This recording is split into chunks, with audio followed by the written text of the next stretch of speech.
नमस्कार, मैं आंचल आप सबका बहुत बहुत स्वागत करती हूं आपके अपने चैनल हेल्थ मीटर में। मैं आपके लिए लेकर आती हूं एस्ट्रोलॉजी रिलेटेड वीडियोस, हिंदू धर्म के रिलेटेड वीडियोस और बहुत सारे हेल्थ इश्यूज से रिलेटेड, मोटापा, इससे रिलेटेड वीडियोस। आज की वीडियो में हम बात करेंगे कि सावन के किसी भी दिन आप नंदी के कान में एक बार चुपचाप से ये बात बोल दीजिए, जो भी आपकी मनोकामना है वो ज़रूर पूरी होगी। वो बात क्या है, आज की वीडियो में मैं आपको बताऊंगी। अक्सर देखा जाता है कि शिव की मूर्ति के सामने या उनके मंदिर के बाहर शिव के वाहन नंदी की मूर्ति स्थापित होती है। नंदी बैल को पुराणों में भी विशेष स्थान दिया गया है। नंदी अपने ईश्वर शिव का केवल एक वाहन ही नहीं बल्कि उनके परम भक्त होने के साथ साथ उनके साथी, उनके गणों में सबसे ऊपर और उनके मित्र भी हैं। नंदी बैल को शिव के वाहन के रूप में भी तो सभी जानते हैं, लेकिन इन दोनों का मिलन किन परिस्थितियों में हुआ, किन परिस्थितियों में एक सामान्य सा युवक बैल के रूप में दिखने लगा और किन परिस्थितियों में नंदी शिव को परम प्रिय हो गया, इस बात पर कम ही लोगों का ध्यान जाता है। चलिए आज मैं आपको बताती हूँ। पुराणों के अनुसार एक बार ब्रह्मचारी व्रत का पालन करते हुए शिलाद ऋषि को यह भय सताने लगा कि उनकी मृत्यु के पश्चात उनका पूरा वंश समाप्त हो जाएगा, इसलिए उन्होंने एक बच्चा गोद लेने का निर्णय लिया। लेकिन शिलाद ऋषि किसी आम बच्चे को नहीं बल्कि एक ऐसी संतान को अपनाना चाहते थे जिसके साथ भगवान शिव का आशीर्वाद हो और वह एक रूप से आध्यात्मिक हो। इसी उद्देश्य को पूरा करने के लिए शिलाद ऋषि ने भगवान शिव को प्रसन्न करके उनकी आराधना शुरू की। शिलाद ऋषि को कठोर तपस्या की वजह से भगवान शिव स्वयं उनके सामने प्रस्तुत हो गए, उन्हें वरदान मांगने को कहा। शिलाद ऋषि ने उनसे कहा कि वह एक पुत्र की कामना रखते हैं। भगवान शिव ने उनसे कहा कि जल्द ही उन्हें एक पुत्र की प्राप्ति होगी। इतना कहते ही शिव अंतर्ध्यान हो गए।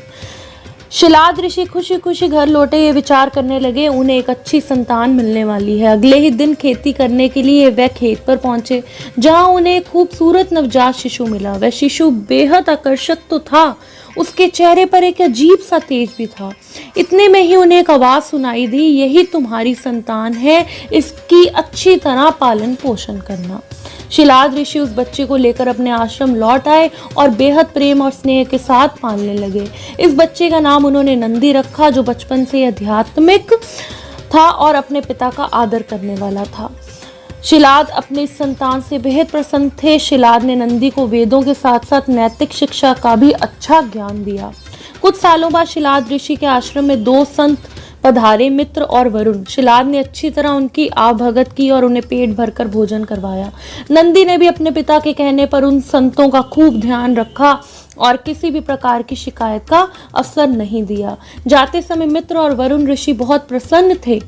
वे अपने साथ हुए व्यवहार से काफी संतुष्ट थे। ऋषियों के प्रस्थान करने से पहले शिलाद और नंदी ने उनका आशीर्वाद लिया। जब शिलाद ऋषि ने उन साधुओं को प्रणाम किया तब उन दोनों ने उन्हें लंबे और खुशहाल जीवन का आशीर्वाद दिया।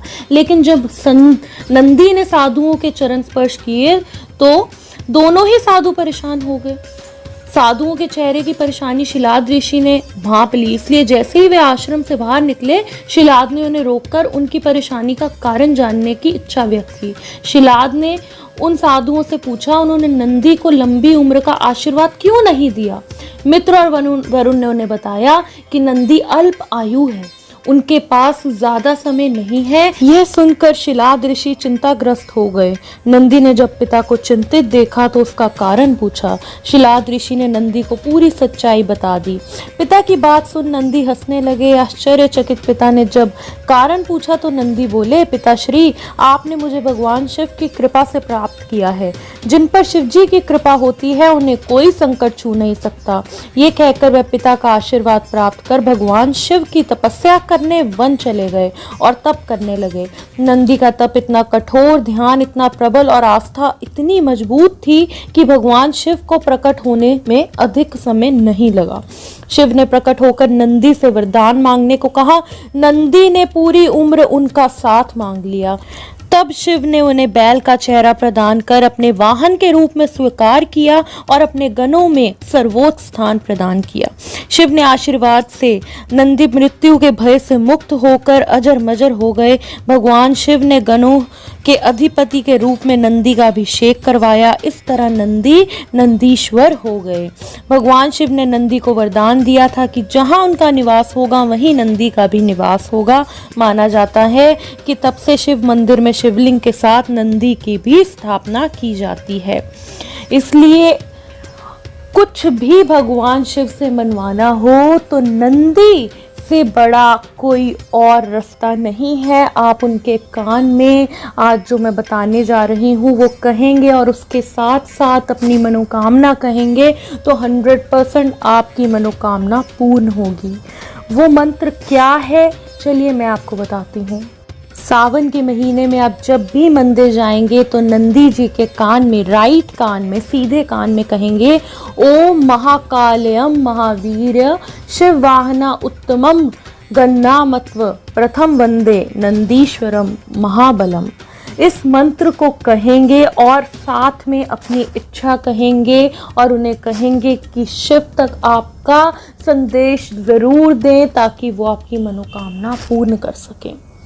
ये बहुत ही मजबूत, बहुत ही ज़्यादा पावरफुल मंत्र है। इसके जाप से नंदी प्रसन्न होकर आपकी मनोकामना शिव को पूरी करने की प्रार्थना ज़रूर करेंगे। आप भी सावन के महीने में अगर हो सके तो सोमवार का व्रत रखें, नहीं तो रोज़ भोले बाबा के दर्शन करने ज़रूर जाएं और जो भी आपकी इच्छा है नंदी जी के कान में कहिए, अवश्य पूरी होगी। इसके साथ साथ मैं हमेशा बताती हूँ कि अगर कुंडली से रिलेटेड आपका कोई भी सवाल है तो आप नीचे दिए व्हाट्सएप नंबर पर मुझे मैसेज कर सकते हैं। आपकी संतान नहीं हो रही या आपको कर्जा है, फाइनेंशियल प्रॉब्लम है, हेल्थ इशू है, कोई भी दिक्कत है तो आप नीचे दिए नंबर पर कांटेक्ट कर सकते हैं। सिर्फ व्हाट्सएप मैसेज कीजिए, कॉल नहीं कीजिए। मैं उम्मीद करती हूँ कि आपको ये वीडियो अच्छा लगा होगा और आप इसे और भी लोगों के साथ लाइक एंड शेयर ज़रूर करेंगे। और अगर आप नए हैं तो मेरे चैनल को ज़रूर सब्सक्राइब करें। मैं फिर मिलूँगी आपसे एक नई वीडियो के साथ। नमस्कार, गुड बाय।